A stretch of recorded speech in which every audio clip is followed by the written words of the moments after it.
I thought I knew my wife. We had been together for years, built a life and shared everything. But when my father passed away and left me an inheritance, my wife suddenly began showing an affection I hadn't seen before. It wasn't love. It was something far more dangerous. She wanted what I had, and she'd do anything to get it. What she didn't know was that I'd already changed my will, and her game was about to come crashing down. My name is Daniel, and I'm 34 years old. And this is how I uncovered the truth about my wife's fake love. I always thought I knew my wife. We'd been together for 10 years, and in those years I thought we had built a strong relationship. I trusted her. I shared my life with her, my hopes, my dreams, and most importantly, my future. But what I didn't know was that everything I thought I knew about her was a lie. It wasn't like I was some naive fool. I wasn't oblivious to the ways money could change people. But when my father passed away, everything changed. Suddenly, I had an inheritance, money that I never thought would be mine. And suddenly, my wife, Lisa, began showing a different kind of attention toward me. At first, it seemed normal. She knew I was going through a tough time, and she was always there for me. Her support, her comforting words, everything seemed genuine. But over time, I began to notice the subtle changes in her behavior, the way she'd talk about our future, how she'd bring up little plans for expensive vacations, new cars, and a bigger house. I never thought much of it at first. After all, we had been talking about upgrading for years. But something about her changed. It was the way her eyes lit up when we talked about finances, the way her tone softened when we discussed what we could do with the money. I never thought she'd be the type of person to go after my inheritance. She had always seemed kind, loving, supportive. But now I was starting to see another side to her, a side I didn't recognize. And I didn't like it. One evening, as we were having dinner, she dropped a comment that made my stomach turn. We had just finished talking about my father's estate, and she casually said, "You know, I think your father would have wanted you to enjoy all of this, to really live. Maybe it's time we start thinking about what we could do with it all. You know, for the future." Her words were so smooth, so well crafted, it was like a warning bell in my head. She wasn't talking about us enjoying it, not just the two of us. She was talking about her enjoying it. I wasn't the only one who was going to benefit from this. I was starting to realize she didn't just want the money. She wanted it all. She wanted control. And that's when it hit me. She was faking her affection. She wasn't in love with me. She was in love with the idea of what my inheritance could bring. It wasn't a love built on years of companionship. It wasn't built on trust or mutual respect. No, it was about the money, the power it gave her, and what she could take from me once I was gone. I sat there, trying to piece it all together. The subtle hints, the way she started pushing certain topics, the over-the-top support she had been showing me, it all pointed to one thing. She wanted me to change my will. She didn't know that I had already changed it. Months before my father's passing, I had anticipated the possibility of this very situation. I had made sure that my inheritance wouldn't be something she could use to manipulate me. It wasn't about me being a rich guy to her. It was about the fact that I wasn't going to let her tear apart everything we had built for the sake of greed. The idea of changing my will was something I had never considered until I started seeing her in a different light. At first, it felt like a betrayal to even think about excluding her from something as significant as my inheritance. But what I realized was that the only betrayal was the one I was too blind to see, the one where she was pretending to be something she wasn't for the sake of money. And that's when I made the decision. I wasn't going to let her manipulate me. I wasn't going to let her use me to get what she wanted. She thought I hadn't noticed her little games, but I had. I wasn't as naive as she thought. The will had already been changed. My inheritance was no longer something she could easily access, no longer something she could use to manipulate me. But Lisa? She didn't know that. And that's when I started to wonder just how far she was willing to go for the money. Would she stay by my side, pretending to love me? Or would the truth come out and reveal everything she had been hiding behind her sweet smile?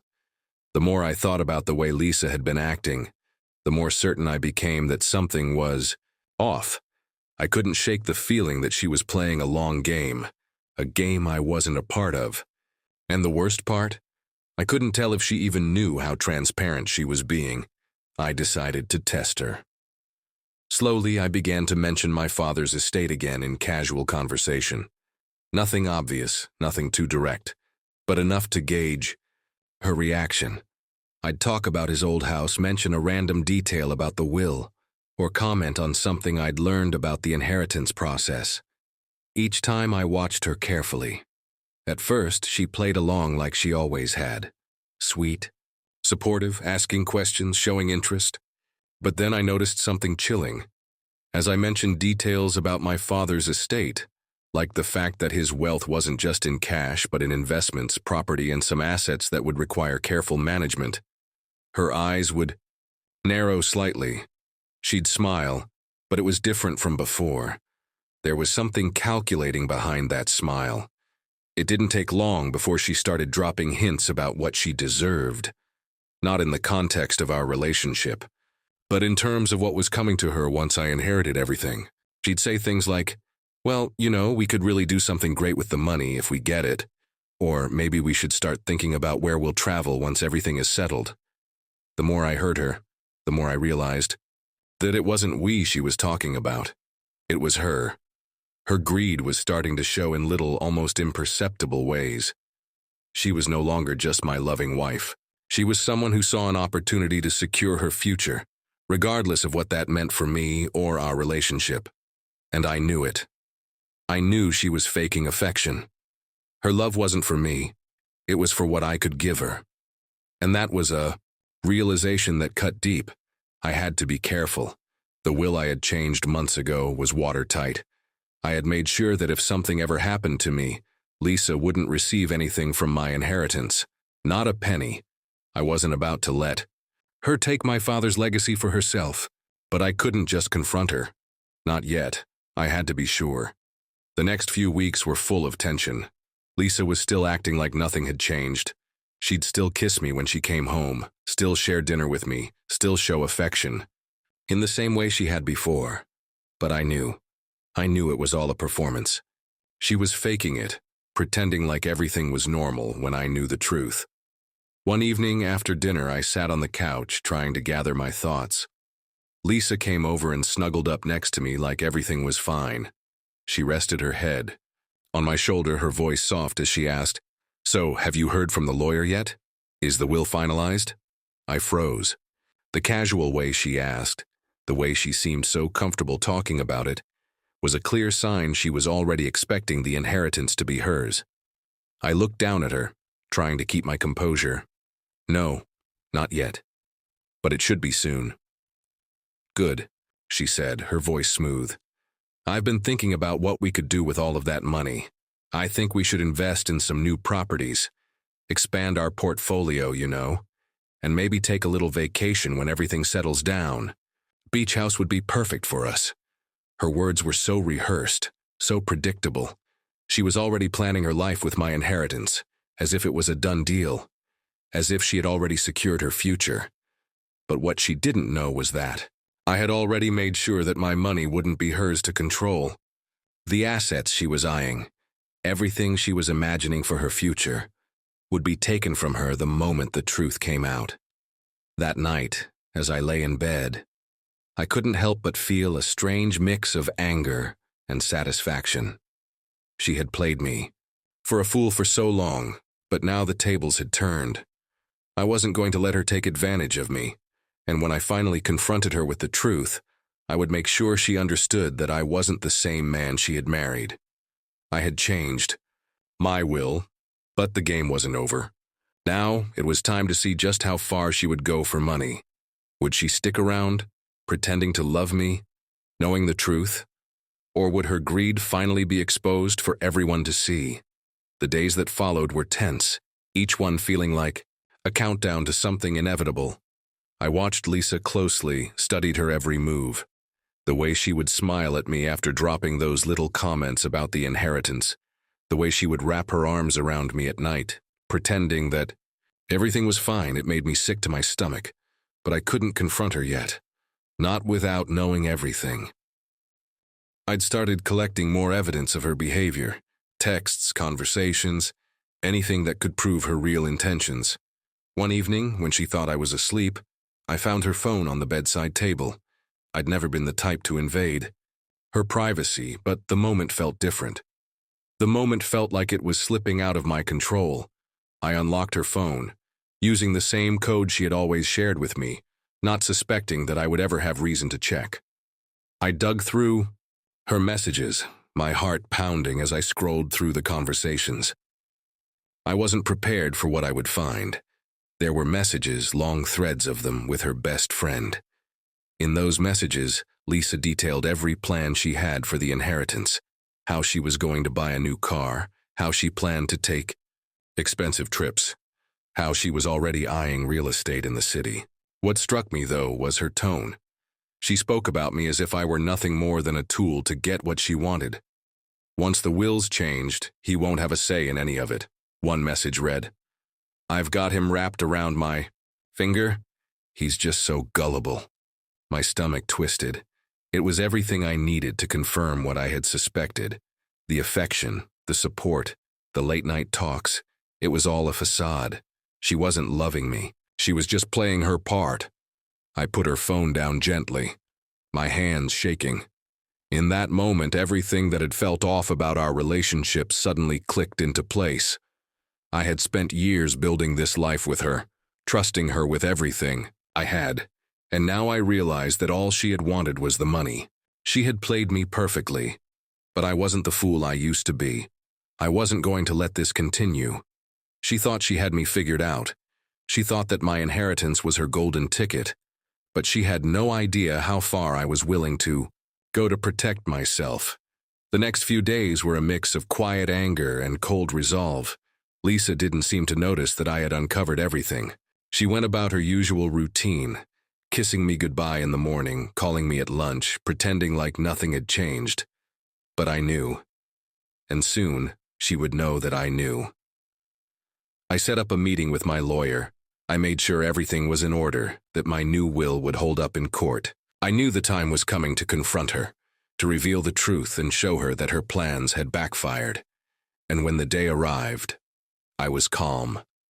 I was prepared. Lisa came home that evening, her usual bubbly self, her eyes bright as she walked in. The door. I had made dinner, something she liked. I greeted her with a smile, just as I had always done. Hey, babe, she said, leaning in for a kiss. I let her kiss me, but it felt different now. It didn't feel like love. It felt like a performance. She pulled away, smiling as she sat down at the table. So, she said, trying to keep the conversation light, how was your day? I didn't answer her immediately. Instead, I watched her, knowing everything she had said, knowing the truth behind the act. I was thinking about our future, I said quietly. I've been thinking about how we should move forward, now that my father's estate is in order. Her smile faltered, but only for a moment. Of course, she replied, her voice sweet. We have so much to look forward to. I stood up from the table, walking over to the drawer where I kept my important documents. I pulled out the papers, the ones that proved everything, the documents from my lawyer showing the updated will. I placed them in front of her. Her eyes widened. What's this? She asked, her voice suddenly tight, a little nervous. You know exactly what it is, Lisa, I said, keeping my voice steady, calm. It's the will I changed months ago, the will that has no room for you to take anything from me. She froze, her face going pale. For a moment, she looked like a deer caught in headlights. Then, as if she were trying to regain control, she laughed. What are you talking about? This isn't funny. I took a deep breath. I know everything, Lisa. I know about the messages. I know about the plans you made with your friend. I know how you've been faking affection for me, pretending like you care, just so you could get your hands on my inheritance. I'm not stupid. She stood up quickly, the act of disbelief quickly turning into panic. You don't understand. I love you, Daniel. This is just about our future. We've talked about this for years. I shook my head. No, Lisa. You have been talking about it. I never asked for any of this. I never asked for you to fake your love or manipulate me. I trusted you. Her eyes welled up with fake tears, and she reached out toward me. Please, don't do this. I love you. I need you. Please don't take everything away from me. But I was already done. I had seen the real her, the side of her that cared more about money than anything else. I had learned the hard way that the woman I thought I knew wasn't who I thought she was. No, I said quietly but firmly. You're not getting anything, Lisa. Not now, not ever. The room was thick with silence. Lisa's face, once filled with feigned affection, now twisted with panic and rage. Her perfect little world had crumbled in an instant, and I could see it in her eyes. The betrayal, the manipulation, everything I had caught her in was no longer hidden. She was exposed, and she knew it.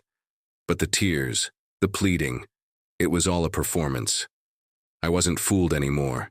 I had watched her for weeks, studying her every move, listening to her every word. And now, here she was, finally dropping the mask. Daniel, you can't do this. Her voice cracked, desperation seeping into her tone. You're making a huge mistake. I love you, I always have. This is about us building a future together, not just money. I took a slow breath, trying to remain calm despite the whirlwind of emotions inside me. No, Lisa, you love the idea of money.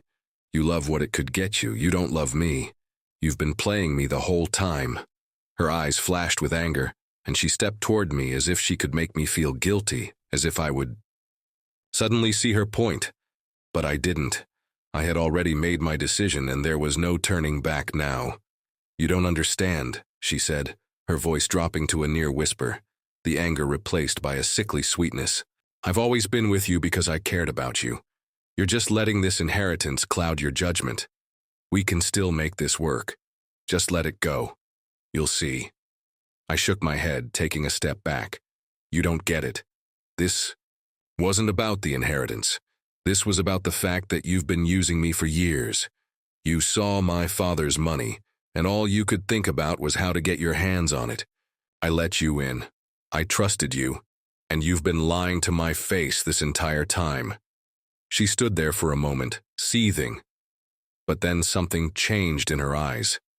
It wasn't panic anymore. It was a cold, calculating look that sent a shiver down my spine. You really think you've won, don't you? She sneered. You think you've got me cornered?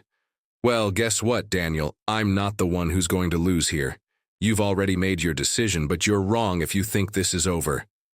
I frowned, confusion creeping in. What was she talking about? What was she planning? Lisa took a deep breath, her posture shifting into something more confident. You changed the will. Fine. But there's nothing to stop me from getting my hands on that money once you're gone. No one's going to question me. You think I don't know how to play this game? My stomach dropped. The realization hit me like a freight train. She had planned for this. She had anticipated that I'd catch on eventually, that I'd change. The will. But she thought she had a backup plan. Maybe she was right. Maybe no one would question her if she waited long enough. But I had one thing that she didn't have. Control. Do you really think I'd let you get away with this, Lisa? I asked, my voice steady despite the rising tide of anger. Do you think I wouldn't see through your manipulation? Do you think this is the end of it? For the first time since this confrontation started, I saw her hesitate. That's when I knew I had her. You think you're the only one who knows how to get what they want, I said. You're wrong. I've been planning for this moment since I changed the will. You're not going to get anything from me, no matter how much you beg, no matter how many tears you cry. Her face twisted in frustration. She opened her mouth to speak, but I cut her off. I know what you're thinking, I continued, my voice growing firmer, more resolute. You think I'm just going to let you walk away with everything. But you're wrong. The moment I caught on to your game, I made sure my assets wouldn't be your payday. You'll get nothing from me, Lisa. The silence that followed was deafening. She stood there, her chest rising and falling as she tried to process what I had just said. Why? She finally asked, her voice barely above a whisper. "Why didn't you just let me have it? Why didn't you just let me enjoy the life we could have had together?" I stared at her, shaking my head. "Because you don't deserve it. You don't deserve any of it, and you're not going to manipulate me into giving you what you want." Her face, once full of confidence, now showed a flicker of something else. Defeat. She had underestimated me, thought I was too blind to see her games. But now, the truth was out, and she knew it. "I've already made sure that nothing you do will ever affect me," I added coldly. "I'm not going to live the rest of my life watching you use me for money. So here's your final answer. You get nothing. You lose." She stood frozen, staring at me with disbelief. "You'll regret this, Daniel," she said, her voice trembling with a mix of anger and fear. "You'll regret it all." I didn't flinch. I already made my peace with that. And with that, I turned away, the weight of the situation finally settling in. I had made the decision to protect myself, to protect what was mine, and there was no going back. The game was over. And for the first time, I felt a strange sense of relief. It's funny how a single moment can completely change the trajectory of your life.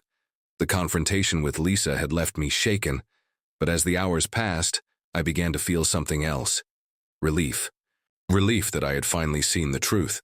Relief that I had taken control of my own future. The following days were a whirlwind of emotions. Lisa didn't leave the house. She stayed, almost like she was waiting for me to change my mind, for me to beg her to stay. But I wasn't going to fall for it. I wasn't going to let her manipulate me anymore. She acted like nothing had changed, playing the victim, pretending that she was the one who had been wronged. She'd give me these looks, these sideways glances, like she expected me to apologize for standing up to her. But I didn't owe her anything, and she knew it.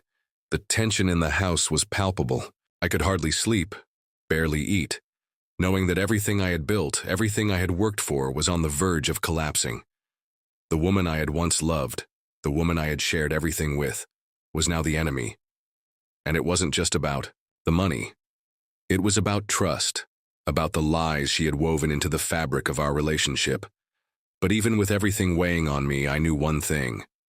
I wasn't going to let her take another step toward destroying everything I had worked. For I met with my lawyer again, ensuring that all the details of the new will were in place and that everything was secure. The lawyer reaffirmed that Lisa had no legal claim to anything. Not now, not in the future. But there was something nagging at the back of my mind. What if Lisa tried to fight it? What if she tried to take me to court? What if she didn't give so easily? A part of me wanted to believe it was over, that she would leave and move on with her life. But deep down, I knew that Lisa wasn't the type of person to give up. She wasn't going to walk away quietly, especially when she thought she could still win. Sure enough, a few days later, she came to me with a different approach. This time, she was playing the victim. "Daniel," she said, her voice soft, almost pleading, "I've been thinking about everything and I know I've made mistakes, but we can work through this. You don't have to shut me out like this. We can fix things. We can still have a future together." Her words hit me like a wave of nausea. I could hear the fake sincerity in her voice, the desperation to get back in my good graces. But I wasn't buying it. I had seen the real her now. I wasn't going to let her use me, not anymore. I shook my head slowly. "No, Lisa, it's over. You've shown me exactly who you are. I can't just forget that. I can't unsee the truth." Her eyes flickered, the mask of sweetness slipping for just a moment, revealing the anger bubbling beneath.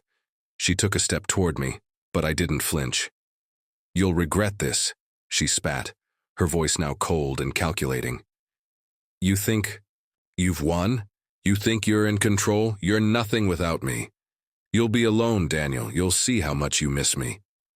I didn't respond right away. I just stared at her, a calm resolve settling in. The woman I had married, who I thought loved me, was gone. All that was left was someone who had betrayed me for money, for security. Someone who had never cared about me at all. "I'll be fine, Lisa," I said, my voice steady. "You can't scare me anymore. You've already shown your true colors. Now it's time for you to face the consequences." Her face twisted in anger, but she didn't say another word. She turned on her heel and stormed out of the room, slamming the door behind her. I didn't flinch. I didn't feel fear.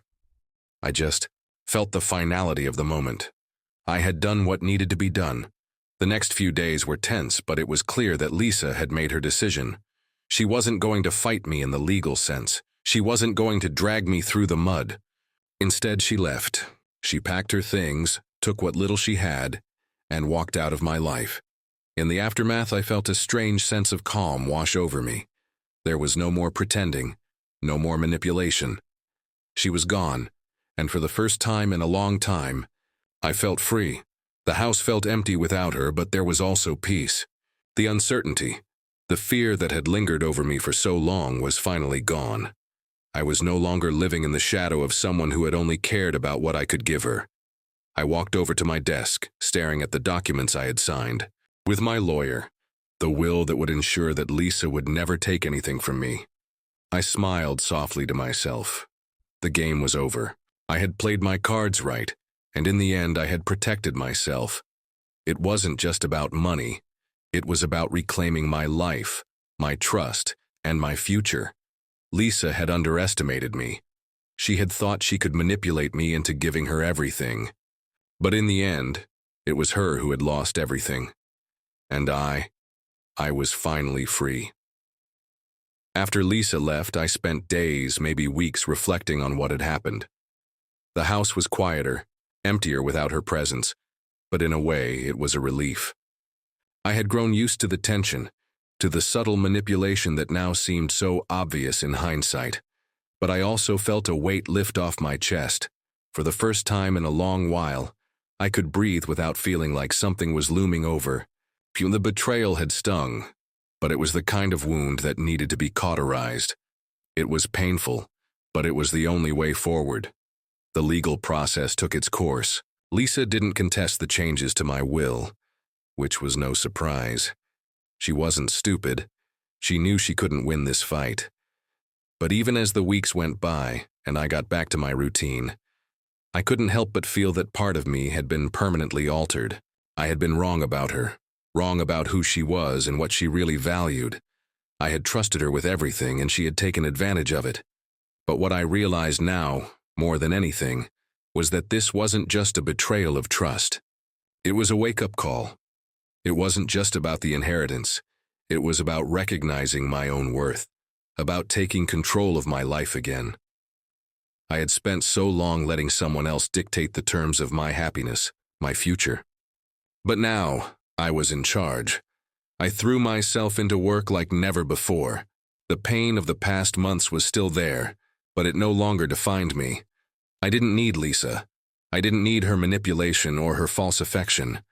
I was building my future now, and I was doing it on my own terms.